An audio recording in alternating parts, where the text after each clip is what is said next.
नमस्कार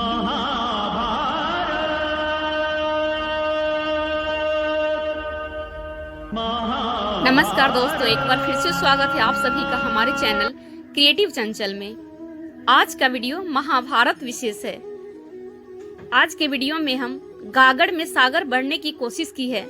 अगर आप सभी को अच्छी लगे तो वीडियो को लाइक और मेरे चैनल को सब्सक्राइब जरूर कीजिएगा।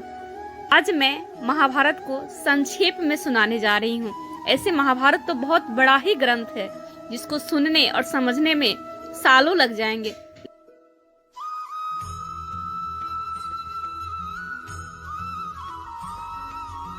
इसमें मैं एक छोटा सा प्रयास करने जा रही हूँ कि आप सभी को बहुत ही कम समय में पूरी महाभारत संक्षेप में सुनाऊं। तो चलिए शुरू करती हूँ। महाभारत प्राचीन भारत का सबसे बड़ा महाकाव्य है। ये एक धार्मिक ग्रंथ भी है। इसमें उस समय का इतिहास लगभग 1 लाख श्लोकों में लिखा हुआ है। इसकी पुण्य कथा का संक्षेप इस प्रकार से विभाजित किया गया है, जिसमें पहला आता है चंद्रवंश से कुरुवंश तक की उत्पत्ति, पांडु का राज्य अभिषेक, कर्ण का जन्म, लाक्षागृह षड्यंत्र तथा द्रौपदी का स्वयंवर। उसके बाद इंद्रप्रस्थ की स्थापना, पांडवों की विश्व विजय और उनका वनवास, शांति दूत श्री कृष्ण युद्ध की शुरुआत तथा श्री कृष्ण द्वारा अर्जुन को उपदेश देना। यह भीष्म द्वारा द्रोण का वध, कर्ण, शल्य और दुर्योधन वध और महाभारत युद्ध की समाप्ति। होता है यदुकुल का संहार और पांडवों का स्वर्ग गमन। चलिए इन सभी को बारी बारी से सुनते, समझते और देखते हैं। तो चलिए मैं सबसे पहले चंद्रवंश से कुरुवंश तक की उत्पत्ति बताती हूँ। पुराणों के अनुसार ब्रह्मा जी से अत्रि, अत्रि से चंद्रमा, चंद्रमा से बुध और बुध से ईला नंदन पुरुरवा का जन्म हुआ। पुरुरवा से आयु, आयु से राजा नहुस और नहुस से ययाति उत्पन्न हुए। ययाति से पुरु हुए। पुरु के वंश में भरत और भरत के कुल में राजा कुरु हुए। कुरु के वंश में शांतनु का जन्म हुआ। शांतनु से गंगा नंदन भीष्म उत्पन्न हुए। उनके 2 छोटे भाई थे, चित्रांगद और विचित्रवीर्य। ये शांतनु से सत्यवती के गर्भ से उत्पन्न हुए थे। शांतनु के स्वर्गलोक चले जाने पर भीष्म ने अविवाहित रहकर अपने भाई विचित्रवीर्य के राज्य का पालन किया। चित्रांगद बाल्य अवस्था में ही चित्रांगद नाम वाले गंधर्व के द्वारा मारे गए। फिर भीष्म संग्राम में विपक्षी को परास्त करके काशीराज की 3 कन्याओं अंबा, अंबिका और अंबालिका को हर लाए। वे दोनों विचित्रवीर्य की भार्याएं हुई। कुछ काल के बाद विचित्रवीर्य राज्य क्षमा से ग्रस्त हो स्वर्गवासी हो गए। तब सत्यवती की अनुमति से व्यास जी के द्वारा नियोग द्वारा अंबिका के गर्भ से राजा धृतराष्ट्र और अंबालिका के गर्भ से पांडु उत्पन्न हुए। गांधारी के गर्भ से धृतराष्ट्र को 100 पुत्रों की प्राप्ति हुई, जिनमें दुर्योधन सबसे बड़ा था और पांडु के युधिष्ठिर, भीम, अर्जुन, नकुल, सहदेव आदि 5 पुत्र हुए। धृतराष्ट्र जन्म से ही अंधे थे, अतः उनकी जगह पर पांडु को राजा बनाया गया। इससे धृतराष्ट्र को सदा अपनी नेत्रहीनता पर क्रोध आता और पांडु से द्वेष भावना होने लगती थी। पांडु ने संपूर्ण भारतवर्ष को जीतकर कुरु राज्य की सीमाओं का यवनों के देश तक विस्तार कर दिया। एक बार राजा पांडु अपनी दोनों पत्नियों कुंती तथा माद्री के साथ आखेट के लिए वन में गए। वहां उन्हें एक मृग का मैथुनरत जोड़ा दृष्टिगत हुआ। पांडु ने तत्काल अपने बाण से उस मृग को घायल कर दिया। मरते हुए मृग रूपधारी निर्दोष ऋषि ने पांडु को शाप दिया, राजन, तुम्हारे समान क्रूर पुरुष इस संसार में कोई भी नहीं होगा। तूने मुझे मैथुन के समय बाण मारा है, अतः जब कभी भी तू मैथुन रत होगा तेरी मृत्यु हो जाएगी। इस शाप से पांडु अत्यंत दुखी हुए और अपनी रानियों से बोले, हे देवियों, अब मैं अपनी समस्त वासनाओं का त्याग करके इस वन में ही रहूंगा। तुम लोग हस्तिनापुर लौट जाओ। उनके वचनों को सुनकर दोनों रानियों ने दुखी होकर कहा, नाथ, हम आपके बिना एक क्षण भी जीवित नहीं रह सकती। आप हमें वन में अपने साथ रखने की कृपा कीजिए। पांडु ने उनके अनुरोध को स्वीकार करके वन में अपने साथ रहने की अनुमति दे दी। इसी दौरान राजा पांडु ने अमावस्या के दिन ऋषि मुनियों को ब्रह्मा जी के दर्शन के लिए जाते हुए देखा। उन्होंने उन ऋषि मुनियों से स्वयं को साथ ले जाने का आग्रह किया। उनके इस आग्रह पर ऋषि मुनियों ने कहा, हे राजन, कोई भी निसंतान पुरुष ब्रह्मलोक जाने का अधिकारी नहीं हो सकता, अतः हम आपको अपने साथ ले जाने में असमर्थ हैं। ऋषि मुनियों की बात सुनकर पांडु ने अपनी पत्नी से बोले, हे कुंती, मेरा जन्म लेना ही वृथा हो गया है, क्योंकि संतानहीन व्यक्ति पितृ ऋण, ऋषि ऋण, देव ऋण तथा मनुष्य ऋण से मुक्ति नहीं पा सकता। क्या तुम पुत्र प्राप्ति के लिए मेरी सहायता कर सकती हो? कुंती बोली, हे आर्य पुत्र, दुर्वासा ऋषि ने मुझे ऐसा मंत्र प्रदान किया है जिससे मैं किसी भी देवता का आवाहन करके मनोवांछित वस्तु प्राप्त कर सकती हूँ। आप आज्ञा करें, मैं किस देवता को बुलाऊं? इस पर पांडु ने धर्म को आमंत्रित करने का आदेश दिया। धर्म ने कुंती को पुत्र प्रदान किया, जिनका नाम युधिष्ठिर रखा गया। कालांतर में पांडु ने कुंती को पुनः 2 बार वायुदेव तथा इंद्रदेव को आमंत्रित करने की आज्ञा दी। वायुदेव से भीम तथा इंद्र से अर्जुन की उत्पत्ति हुई। तत्पश्चात पांडु की आज्ञा से कुंती ने माद्री को उस मंत्र की दीक्षा दी। माद्री ने अश्विनी कुमारों को आमंत्रित किया और नकुल तथा सहदेव का जन्म हुआ। एक दिन राजा पांडु माद्री के साथ वन में सरिता के तट पर भ्रमण कर रहे थे। वातावरण अत्यंत रमणीक था और शीतल मंद सुगंधित वायु चल रही थी। सहसा वायु के झोंके से माद्री का वस्त्र उड़ गया। इससे पांडु का मन चंचल हो उठा और वे मैथुन में प्रवृत्त हुए ही थे कि शापवश उनकी मृत्यु हो गई। माद्री उनके साथ सती हो गई, किंतु पुत्रों के पालन पोषण के लिए कुंती हस्तिनापुर लौट आई। वहां रहने वाले ऋषि मुनि पांडवों को राजमहल छोड़कर आ गए। ऋषि मुनि तथा कुंती के कहने पर सभी ने पांडवों को पांडु का पुत्र मान लिया और उनका स्वागत किया। जब कुंती का विवाह नहीं हुआ था, उसी समय सूर्य के अंश से उनके गर्भ से कर्ण का जन्म हुआ था, परंतु लोक लाज के भय से कुंती ने कर्ण को एक बक्से में बंद करके गंगा नदी में बहा आई थी। कर्ण गंगा जी में बहता हुआ जा रहा था कि महाराज धृतराष्ट्र के सारथी अधिरथ और उनकी पत्नी राधा ने उसे देखा और उसे गोद ले लिया और उसका लालन पालन करने लगे। कुमार अवस्था से ही कर्ण की रुचि अपने पिता अधिरथ के समान रथ चलाने के बजाय युद्ध कला में अधिक थी। कर्ण और उसके पिता अधिरथ आचार्य द्रोण से मिले, जो कि उस समय युद्ध कला के सर्वश्रेष्ठ आचार्यों में से एक थे। द्रोणाचार्य उस समय कुरु राजकुमारों को शिक्षा दिया करते थे। उन्होंने कर्ण को शिक्षा देने से मना कर दिया, क्योंकि कर्ण एक सारथी का पुत्र था और द्रोण केवल क्षत्रियों को ही शिक्षा दिया करते थे। द्रोणाचार्य की असम्मति के उपरांत कर्ण ने परशुराम से संपर्क किया, जो केवल ब्राह्मणों को ही शिक्षा दिया करते थे। कर्ण ने स्वयं को ब्राह्मण बताकर परशुराम से शिक्षा का आग्रह किया। परशुराम ने कर्ण का आग्रह स्वीकार किया और कर्ण को अपने समान युद्ध कला में, धनुर्विद्या में निष्पात किया। इस प्रकार कर्ण परशुराम का एक अत्यंत परिश्रमी और निपुण शिष्य बन गया। कर्ण दुर्योधन के आश्रय में रहते थे। दैव योग तथा शकुनी के छल कपट से कौरवों और पांडवों में वैर की आग प्रज्वलित हो उठी। दुर्योधन बड़ी खोटी बुद्धि का मनुष्य था। उसने शकुनी के कहने पर पांडवों को बचपन में कई बार मारने का प्रयत्न भी किया था। युवा अवस्था में आकर जब गुणों में सबसे अधिक श्रेष्ठ युधिष्ठिर को युवराज बना दिया गया, तो शकुनी के लक्ष्य के बने हुए पांडव को रख कर आग लगाकर उन्हें जलाने का प्रयत्न भी किया। उसने शकुनी के कहने पर पांडवों को बचपन में कई बार मारने का प्रयत्न भी किया था। युवा अवस्था में आकर जब गुणों में सबसे अधिक श्रेष्ठ युधिष्ठिर को युवराज बना दिया गया, तो शकुनी ने लाक्ष गृह में बने हुए भवन में पांडवों को रखकर आग लगाकर उन्हें जलाने का प्रयत्न किया, किंतु विदुर की सहायता से पांचों पांडव अपनी माता के साथ उस जलते हुए घर से बाहर निकल गए।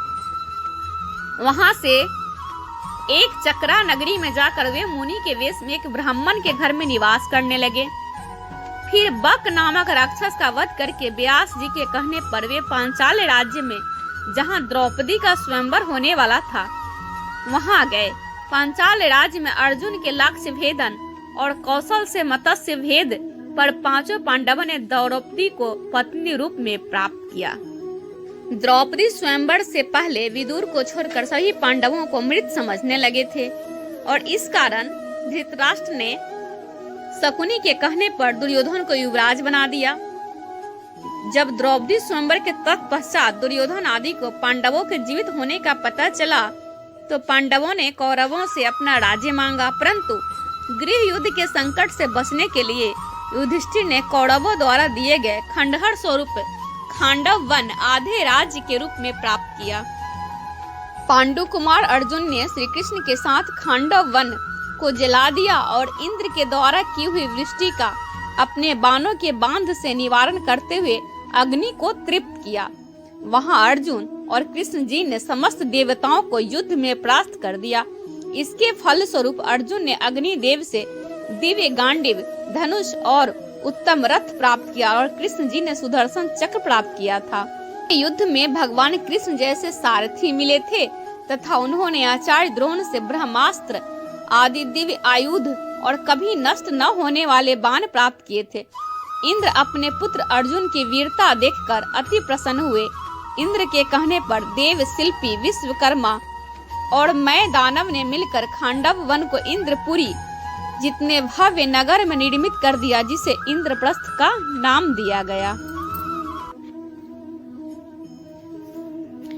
पांडवों का विश्व विजय और उनका वनवास। सभी पांडव सब प्रकार की विद्याओं में प्रवीण थे। पांडवों ने संपूर्ण दिशाओं पर विजय पाई और युधिष्ठिर राज्य करने लगे। उन्होंने प्रचुर स्वर्ण राशि से परिपूर्ण राजसूय यज्ञ का अनुष्ठान किया। उनका यह वैभव दुर्योधन के लिए सहन नहीं हो रहा था। उसने अपने भाई दुशासन और वैभव प्राप्त सहृदय कर्ण के कहने से शकुनी को साथ ले द्वित सभा में जुए में प्रवृत्त होकर युधिष्ठिर और उसके भाइयों द्रौपदी और उनके राज्य को कपट द्वित द्वारा हंसते हंसते जीत लिया। दुर्योधन ने कुरु राज्य सभा में द्रौपदी का बहुत अपमान किया, उसे निर्वस्त्र करने का प्रयास किया। श्री कृष्ण ने उनकी लाज बचाई। तत्पश्चात द्रौपदी सभी लोगों को श्राप देने ही वाली थी, परंतु गांधारी ने आकर ऐसा होने से रोक दिया। साथ ही जुए में परास्त होकर युधिष्ठिर अपने भाइयों के साथ वन में चले गए। वहां उन्होंने अपनी प्रतिज्ञा के अनुसार 12 वर्ष व्यतीत किए। वे वन में भी पहले ही की भांति प्रतिदिन बहुसंख्यक ब्राह्मणों को भोजन कराते थे। एक दिन उन्होंने 88,000 दूजे सहित दुर्वासा को श्री कृष्ण की कृपा से परितृप्त भी किया था। वहां उनके साथ उनकी पत्नी द्रौपदी और पुरोहित धौम्य जी भी रहते थे। 12 वर्ष बीतने पर विराट नगर में गए। वहां युधिष्ठिर सबसे अपरिचित रहकर कंक नामक ब्राह्मण के रूप में रहने लगे। भीमसेन रसोइया बने।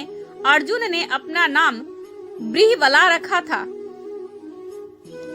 पांडव पत्नी द्रौपदी रानीवास में शैरेंद्री के रूप में रहने लगी। इसी प्रकार नकुल सहदेव ने भी अपने नाम बदल लिए। भीमसेन ने रात्रि काल में द्रौपदी का सतीत्व हरण करने की इच्छा रखने वाले कीचक को मार डाला। तत्पश्चात कौरव विराट की गौओं को हरकर ले जाने लगे। तब उन्हें अर्जुन ने परास्त किया। उस समय कौरवों ने पांडवों को पहचान लिया। श्री कृष्ण की बहन सुभद्रा ने अर्जुन से अभिमन्यु नामक पुत्र को उत्पन्न किया था। उसे राजा विराट ने अपनी कन्या उत्तरा से ब्याह कराई थी। शांति दूत श्री कृष्ण युद्ध की शुरुआत तथा श्री कृष्ण द्वारा अर्जुन को उपदेश देना। धर्मराज युधिष्ठिर 7 अक्षौहिणी सेना के स्वामी होकर कौरवों के साथ युद्ध करने को तैयार हुए। पहले भगवान श्री कृष्ण परम क्रोधी दुर्योधन के पास दूत बनकर गए।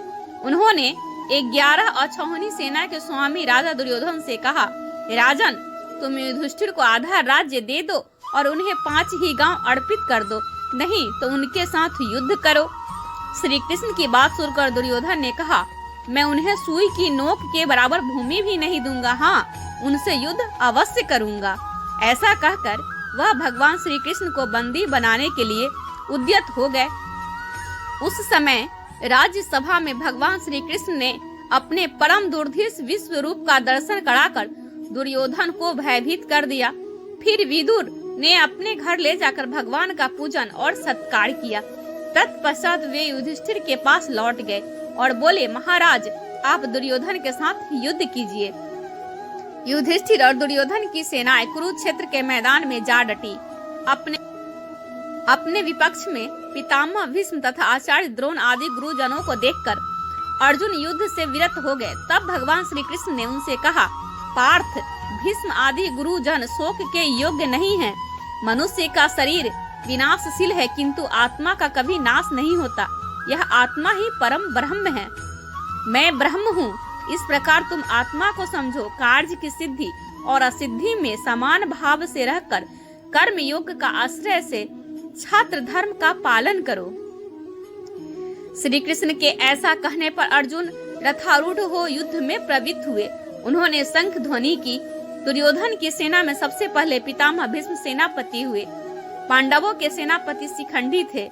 इन दोनों में भारी युद्ध छिड़ गया। भीष्म सहित कौरव पक्ष के योद्धा उस युद्ध में पांडव पक्ष के सैनिकों पर प्रहार करने लगे और शिखंडी आदि पांडव पक्ष के वीर कौरवों सैनिकों को अपने बाणों का निशाना बनाने लगे। कौरव और पांडव सेना का वह युद्ध देवासुर संग्राम के समान जान पड़ता था। आकाश में खड़े होकर देखने वाले देवताओं को वह युद्ध बड़ा आनंददायक प्रतीत हो रहा था। भीष्म ने 10 दिनों तक युद्ध करके पांडवों की अधिकांश सेना को अपने बाणों से मार गिराया। 10वें दिन अर्जुन ने वीरवर भीष्म पर बाणों की बड़ी भारी वृष्टि की। इधर द्रुपद की प्रेरणा से शिखंडी ने भी पानी बरसाने वाले मेघ की भांति भीष्म पर बाणों की झड़ी लगा दी। दोनों ओर के हाथी सवार, घुड़सवार, रथी और पैदल एक दूसरे के बाणों से मारे गए। भीष्म की मृत्यु उनकी इच्छा के अधीन थी। जब पांडवों को ये समझ में आ गया कि भीष्म के रहते तो वो युद्ध को जीत ही नहीं सकते, तो कृष्ण के सुझाव पर उन्होंने भीष्म पितामह से ही उनकी मृत्यु का उपाय पूछा। उन्होंने कहा कि जब तक मेरे हाथ में शस्त्र है तब तक महादेव के अतिरिक्त मुझे कोई नहीं हरा सकता। उन्होंने ही पांडवों को सुझाव दिया कि शिखंडी को सामने करके युद्ध लड़े। वो जानते थे कि शिखंडी पूर्व जन्म में अम्बा थी, इसलिए वो उसे कन्या ही मानते थे। 10वें दिन युद्ध में अर्जुन ने शिखंडी को आगे अपने रथ पर बिठाया। शिखंडी को आगे देखकर भीष्म ने अपना धनुष त्याग दिया। उनके शस्त्र त्यागने के बाद अर्जुन ने उन्हें बाणों की सैया पर सुला दिया। वे उत्तरायण की प्रतीक्षा में भगवान विष्णु का ध्यान और स्तवन करते हुए समय व्यतीत करने लगे। भीष्म के बाण सैया पर गिर जाने के बाद जब दुर्योधन शोक से व्याकुल उठा, तब आचार्य द्रोण ने सेनापतित्व का भार ग्रहण किया। उधर हर्ष मनाती हुई पांडवों की सेना में धृष्टद्युम्न सेनापति हुए। उन दोनों में बड़ा भयंकर युद्ध हुआ जो यमलोक को आबादी को बढ़ाने वाला था। विराट और द्रुपद आदि राजा द्रोण रूपी समुद्र में डूब गए। उस समय द्रोण काल के समान जान पड़ते थे। इतने ही में उनके कानों में यह आवाज आई कि अश्वत्थामा मारा गया। इतना सुनते ही आचार्य द्रोण ने अस्त्र शस्त्र त्याग दिए। ऐसे समय में धृष्टद्युम्न के बाणों से आहत होकर वे पृथ्वी पर गिर गए और इस तरह आचार्य द्रोण की मृत्यु हुई। द्रोण बड़े ही दुर्धर्ष थे। वे संपूर्ण क्षत्रियों का विनाश करके 5वें दिन मारे गए। दुर्योधन पुनः शोक से आतुर हो उठा। उस समय कर्ण उसकी सेना का कर्णधार हुआ। पांडव सेना का अधिपति अर्जुन को मिला। कर्ण और अर्जुन में भांति भांति के अस्त्र शस्त्रों की मार काट से युक्त महाभारत का भयानक युद्ध हुआ, जो देवासुर संग्राम को भी मात करने वाला था। कर्ण और अर्जुन के संग्राम में कर्ण ने अपने बाणों से शत्रु पक्ष के बहुत से वीरों का संहार कर डाला। यद्यपि युद्ध गतिरोध पूर्ण हो रहा था, लेकिन कर्ण तब उलझ गया जब उसके रथ का एक पहिया धरती में धंस गया। धरती माता के श्राप के कारण वह अपने को दैवीय अस्त्रों के प्रयोग में भी असमर्थ पाता है, जैसा कि उसके गुरु परशुराम का श्राप था। तब कर्ण अपने रथ के पहियों को निकालने के लिए नीचे उतरता है और अर्जुन से निवेदन करता है कि वह युद्ध के नियमों का पालन करते हुए कुछ देर के लिए उस पर बाण चलाना बंद कर दे। तब श्री कृष्ण अर्जुन से कहते हैं कि कर्ण को कोई अधिकार नहीं है कि वह अब युद्ध के नियमों को और धर्म की बात करे, जबकि स्वयं उसने भी अभिमन्यु वध के समय किसी भी युद्ध नियम और धर्म का पालन नहीं किया था। उन्होंने आगे कहा कि तब उसका धर्म कहाँ गया था, जब उसके दिव्य जन्म द्रौपदी को पूरी कुरु सभा के समक्ष वैश्या कहा था। द्वितीय कीरा भवन में उसका धर्म कहाँ गया था। इसलिए अब उसे कोई अधिकार नहीं कि वह किसी धर्म या युद्ध नियम की बात करे। और उन्होंने अर्जुन से कहा कि अभी कर्ण असहाय है, ब्राह्मण का श्राप फलीभूत हुआ है, इसलिए वह उसका वध करे। श्री कृष्ण के कहते ही यदि अर्जुन ने इस निर्णायक मोड़ पर अभी कर्ण को नहीं मारा तो संभवतः पांडव उसे कभी भी नहीं मार सकेंगी और यह युद्ध कभी भी नहीं जीत जा सकेगा। तब अर्जुन ने एक दैवी अस्त्र का उपयोग करते हुए कर्ण का सिर धड़ से अलग कर दिया। कर्ण के शरीर के भूमि पर गिरते ही एक ज्योति कर्ण के शरीर से निकली और सूर्य में समाहित हो गई। तदनंतर राजा शल्य कौरव सेना के सेनापति हुए, किंतु वे युद्ध में आधे दिन तक ही टिक सके। दोपहर होते होते युधिष्ठिर ने उन्हें मार दिया। दुर्योधन की प्रायः सारी सेना युद्ध में मारी गई थी। अंततोगत्वा उसका भीमसेन के साथ युद्ध हुआ। उसने पांडव पक्ष के पैदल आदि बहुत से सैनिकों को वध करके भीमसेन पर धावा किया। उस समय गदा से प्रहार करते हुए दुर्योधन ने अन्य छोटे भाई भीमसेन के ही हाथे मारे गए थे। महाभारत संग्राम के उस 18वें दिन रात्रि काल में महाबली अश्वत्थामा ने पांडवों को सोई हुई एक अछौहनी सेना को सदा के लिए सुला दिया। उसने द्रौपदी के 5 पुत्रों, उसके पांचाल देशीय बंधुओं तथा धृष्टद्युम्न को भी जीवित नहीं छोड़ा। द्रौपदी पुत्रहीन होकर रोने बिलखने लगी। तब अर्जुन ने सीख के अस्त्र से अश्वत्थामा को परास्त करके उसके मस्तक का मणि निकाल ली। उसे मारा जाता देख द्रौपदी ने ही अनुनय विनय करके उसके प्राण बचाए। अश्वत्थामा इतने पर भी दुष्ट अश्वत्थामा ने उत्तरा के गर्भ को नष्ट करने के लिए उस पर अस्त्र का प्रयोग किया। वह गर्भ उसके अस्त्र से प्रायः दग्ध हो गया था, किंतु भगवान श्री कृष्ण ने उसको पुनः जीवन दान दिया। उत्तरा का वही गर्भस्थ शिशु आगे चलकर राजा परीक्षित के नाम से विख्यात हुआ। कृतवर्मा, कृपाचार्य तथा अश्वत्थामा ही 3 वीर थे जो उस महाभारत संग्राम में जीवित बचे थे। दूसरी ओर 5 पांडव, सात्विकी तथा भगवान श्री कृष्ण ये 7 ही जीवित रह सके थे और दूसरा कोई नहीं बचा था। उस समय सब ओर अनाथा स्त्रियों का आर्तनाद व्याप्त हो रहा था। भीम भाइयों के साथ जाकर युधिष्ठिर ने उन्हें सांत्वना दी तथा रणभूमि में मारे गए सभी वीरों का दाह संस्कार करके उनके लिए जलांजलि दे धन आदि का दान दिया। तत्पश्चात कुरुक्षेत्र में सरसैया पर आसीन शांतनु नंदन भीष्म के पास जाकर युधिष्ठिर ने उनके समस्त शांतिदायक धर्म, राजधर्म, मोक्ष धर्म तथा दान धर्म की बातें सुनी।